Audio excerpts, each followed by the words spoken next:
1 नोव्हेंबरला होणारा मोर्चा सत्तेसाठी नाही, सत्यासाठी, खोट्या मतदारांचा नाही तर खऱ्या मतदारांसाठी गल्ली ते दिल्ली मोर्चाची दाखल घ्यायला भाग पाडा. नेते पदाधिकाऱ्यांना राज ठाकरेंचे आदेश.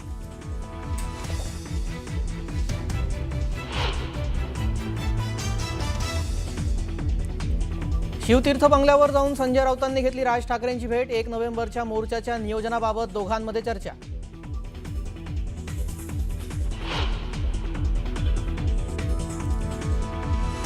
पंतप्रधान नरेंद्र मोदी आणि उपमुख्यमंत्री एकनाथ शिंदे यांची जवळपास 1.5 तास बैठक. महायुतीत सन्मान राखत जागा द्यावी, शिंदेंची मोदींकडे मागणी. तर काही महत्त्वाच्या प्रकल्पांवर चर्चा झाल्याची सूत्रांची माहिती.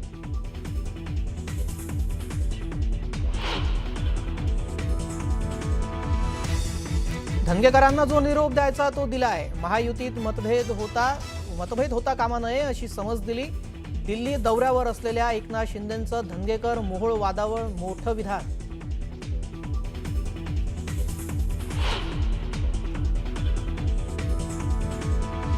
नांदेडमध्ये अजित पवारांच्या सभेमध्ये शेतकऱ्यांकडून कर्जमाफी संदर्भात घोषणा. तुम्ही शेतकरी ताब्यात तर कर्जमाफी करणार नाही असं कधीच आम्ही म्हटलं नाही.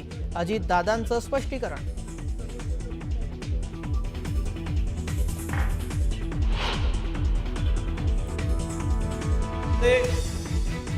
अनेक विकास कामं झाले, पण त्या विकास कामामध्ये 25 आणि 30% कट झाल्याशिवाय एकही काम झालं नाही. भंडारा नगर परिषदेत कोट्यवधींचा घोटाळ्याचा आरोप. 25 ते 30% कमिशन दिल्याशिवाय काम झालं नाही. परिणय फुकेंचा दावा.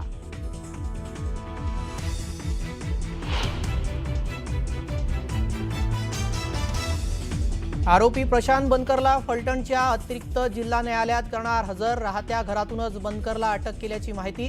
तर गोपाळ बदनेचा पंढरपूरमध्ये शोध सुरू. मात्र अद्यापही बदने पोलिसांना सापडेना.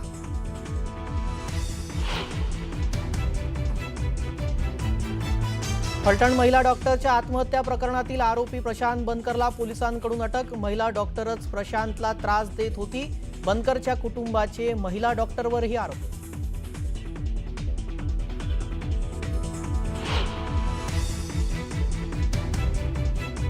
सर्व शासकीय कामामध्ये अभिजित निंबाळकर आणि आमदार सचिन कांबळेंचा हस्तक्षेप. महिला डॉक्टरच्या आत्महत्या प्रकरणावरून अंबादास दानवेंचा गंभीर आरोप. तर आरोपींवर कठोर कारवाईची रणजित सिंह नाईक निंबाळकरांची मागणी.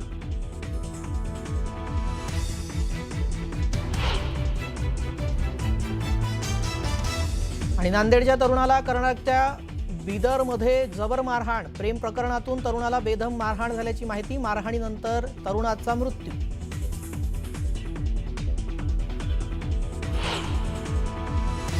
उपमुख्यमंत्री एकनाथ शिंदेंनी दिवाळीच्या शुभेच्छा देण्याकरता पंतप्रधान नरेंद्र मोदींची भेट घेतली.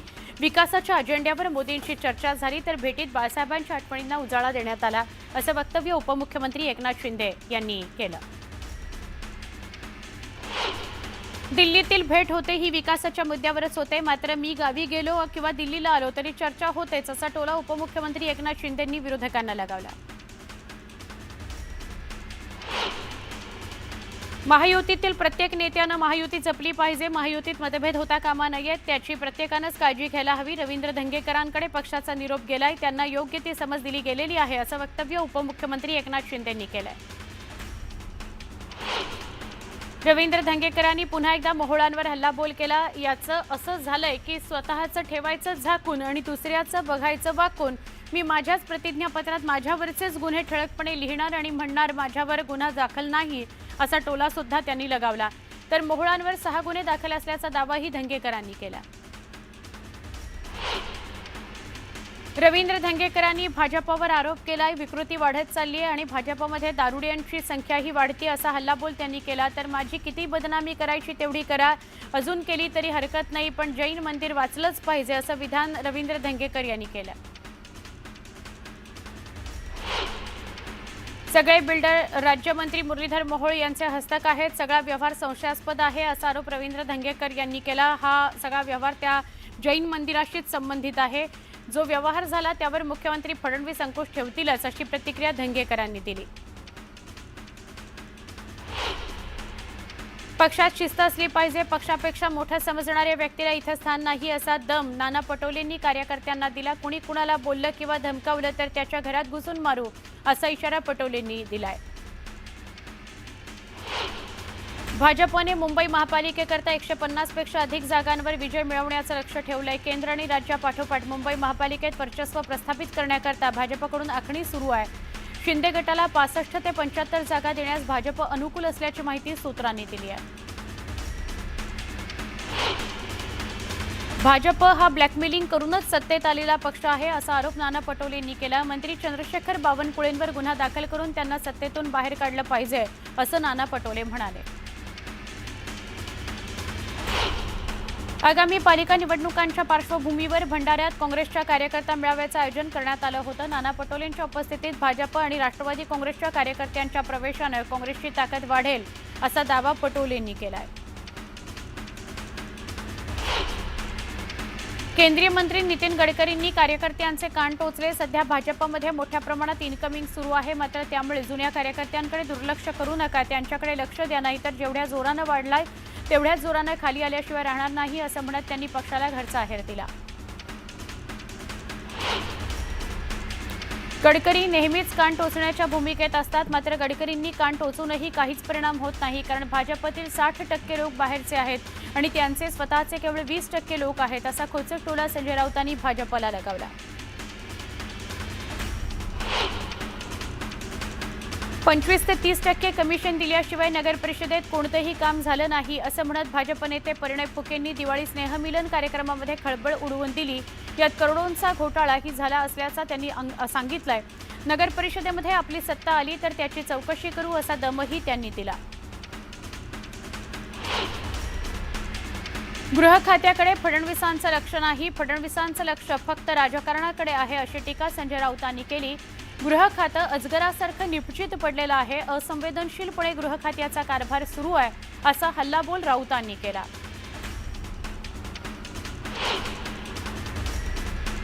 राज्यात महिला सुरक्षा वाऱ्यावर आहे, पोलीस आणि कायद्याची भीती राहिलेली नाही, पोलीस खातं विरोधकांवर लक्ष ठेवण्याकरता ठेवलंय असा हल्लाबोल खासदार संजय राऊतांनी केला. पोलिसांचा गैरवापर सुरू असल्यानं फलटण आणि मुंबईसारख्या दुर्घटना सतत घडत राहतील असंही राऊत म्हणाले. महिला डॉक्टरच्या आत्महत्या प्रकरणातील आरोपी प्रशांत बनकरला सातारा पोलिसांनी पुण्यात बेड्या ठोकल्या आहेत, मात्र अद्यापही PSI गोपाल बदने फरार आहेत, त्यामुळे त्याला अटक कधी करणार असा सवाल उपस्थित करण्यात येतोय. मुख्यमंत्री देवेंद्र फडणवीस यांनी शक्तीपीठ महामार्गाची अलाइनमेंट बदलणार असल्याची माहिती दिली. शक्तीपीठ महामार्ग कर्नाटकच्या हद्दीतून चंदगड मार्गे जाण्याची शक्यता वर्तवण्यात येते. चंदगडचे आमदार शिवाजीराव पाटील यांनी शक्तीपीठ मार्गाला समर्थन दिलेलं आहे.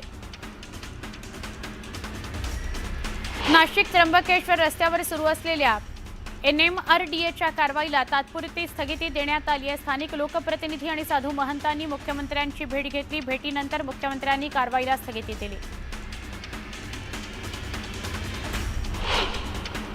नांदेड जिल्ह्यातील उमरी इथं राष्ट्रवादी काँग्रेसच्या सभेत गोंधळ झालाय. अजित पवारांच्या भाषणादरम्यान कर्जमाफी कधी करणार अशा घोषणा शेतकऱ्यांनी दिल्या, त्यामुळे काही काळ गोंधळ निर्माण झाला होता, तर या दोघांना पोलिसांनी ताब्यात घेतलं. घोडेगावमधील अहिल्यानगर छत्रपती संभाजीनगर महामार्गावर RPI तसंच आंबेडकरी कार्यकर्त्यांनी रास्ता रोको आंदोलन केलं. तरुणाला झालेल्या मारहाणीच्या निषेधार्ह रास्ता रोको आंदोलन करण्यात आलं. दिवाळीच्या शेवटच्या वीकेंडला मोठ्या प्रमाणात पर्यटक कोकणाच्या दिशेनं निघालेत, मात्र या प्रवाशांना वाहतूक कोंडीचा फटका बसला. माणगाव इंदापूर परिसरात कोकणाच्या दिशेनं जाणाऱ्या मार्गिकेवर मोठ्या प्रमाणात वाहतूक कोंडी पाहायला मिळाली.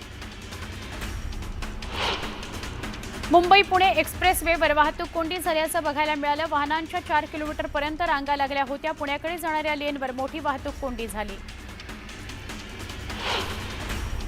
बीड शहरातून वाहणाऱ्या बिंदुसरा नदीत नवजात बालिकेचा मृतदेह आढळला. पाण्याच्या प्रवाहाबरोबर हा मृतदेह वाहून आल्याची माहिती मिळतेय. या प्रकरणी पोलिसांकडून तपास सुरू आहे. ऐन दिवाळी सणात धुळे शहरात मोठ्या प्रमाणात कचऱ्याची समस्या निर्माण झाली आहे. शहरातील विविध चौकांमध्ये कचऱ्याचे ढीग जमा झालेले आहेत. कचऱ्याच्या समस्येकडे लक्ष वेधण्याकरता धुळ्यात शिवसेना ठाकरे गटाच्या वतीनं कचरा जाळून निषेध करण्यात आला. शेतकऱ्यांना हेक्टरी 50,000 रुपये मदत मिळावी या मागणीकरता बच्चू कडूंनी नागपुरामध्ये महाएल्गार मोर्चाचं आयोजन केलं होतं। या मोर्चाकरता आता महिला देखील पुढे सरसावल्या आहेत। आंदोलनाकरता महिला कार्यकर्त्या घरोघरी जाऊन वर्गणी गोळा करत आहेत।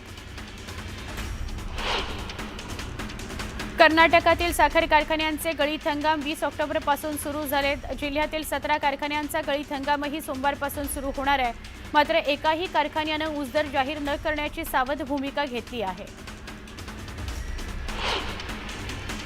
खासदार मेधा कुलकर्णी यांच्यावर कारवाई करा अशी मागणी नॅशनल कॉन्फरन्स फॉर मायनॉरिटी संघटनेनं केली आहे। मेधा कुलकर्णी यांनी शनिवार वाडा इथं बेकायदेशीर जमाव जमवून पोलिसांचे आदेश न जुमानता गोंधळ घातल्याचा आरोप करण्यात आला आहे।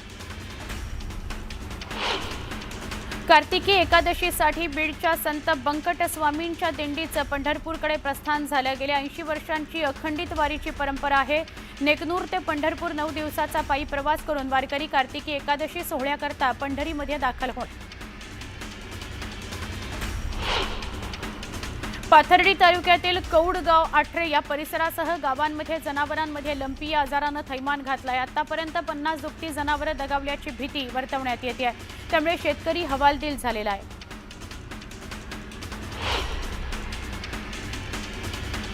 दिवाळीच्या सुट्यांमुळे मालेगाव मनमाड एसटी बस स्थानकात गर्दी वाढली आहे। चोरट्यांनी गर्दीचा फायदा घेऊ नये याकरता पोलीस बंदोबस्त तैनात करण्यात आला।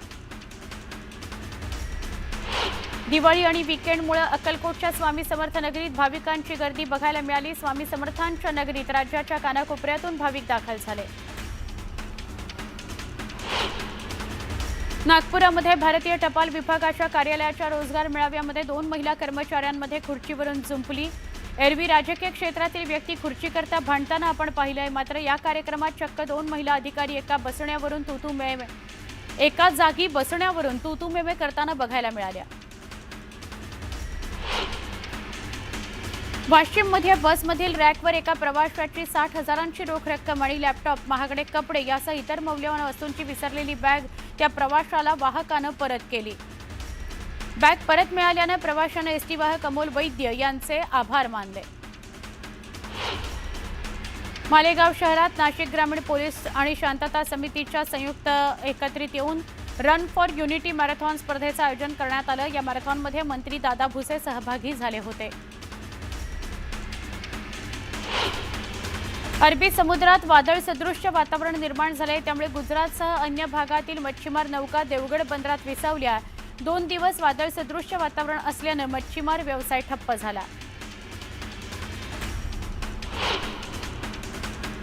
पिंपरी चिंचवड शहरातील वाढतं नागरिकीकरण आणि वाहनांची वाढती संख्या लक्षात घेता शहरात इलेक्ट्रिक वाहनांकरता 22 ठिकाणी खासगी संस्थेद्वारे ई चार्जिंग स्टेशन सुरू करण्यात आले। त्यामुळे पिंपरीकरांची चिंता मिटली आहे।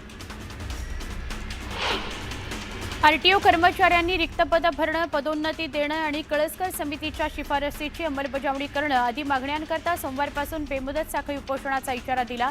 उपोषणात राज्यातील 59 प्रादेशिक आणि उपप्रादेशिक परिवहन कार्यालयातील वर्ग 3 आणि 4 चे कर्मचारी सहभागी होणार आहेत। वारकरी भाविकांच्या सोयीकरता कार्तिकी एकादशी निमित्त मध्य रेल्वेनं मोठा निर्णय घेतलाय। पंढरपूरकडे येणाऱ्या वारकऱ्यांची गर्दी लक्षात घेता रेल्वे प्रशासनानं मिरज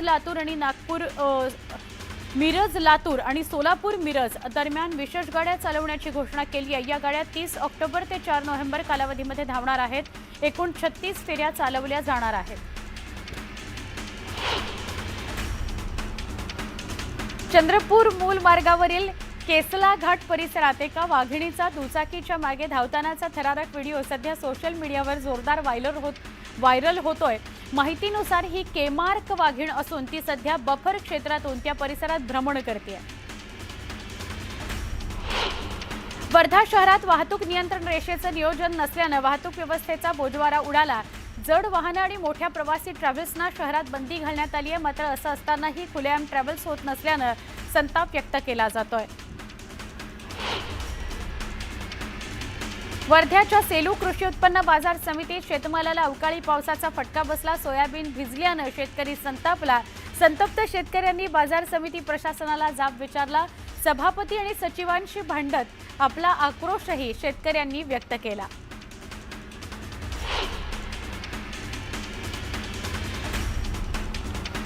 सोलापूर शहरात पोलिसांनी मोठी कारवाई केली। गहाळ किंवा चोरीला गेलेले तब्बल 231 मोबाईल पोलिसांनी हस्तगत केले। 46,20,000चे मोबाईल परत मिळवत मोबाईल त्यांच्या मालकाला परत करण्यात आले। अमरावतीच्या महालक्ष्मी जिनिंग प्रोसेसिंगला कापसाला प्रति क्विंटल 7,500 रुपयांचा भाव मिळाला। आमदार रवी राणा यांनी महालक्ष्मी जिनिंग प्रोसेसिंगमध्ये या कापूस खरेदीचा शुभारंभ केला। आज 15 शेतकऱ्यांनी आपला कापूस या महालक्ष्मी जिनिंग प्रोसेसिंगमध्ये विक्री करता आणला होता।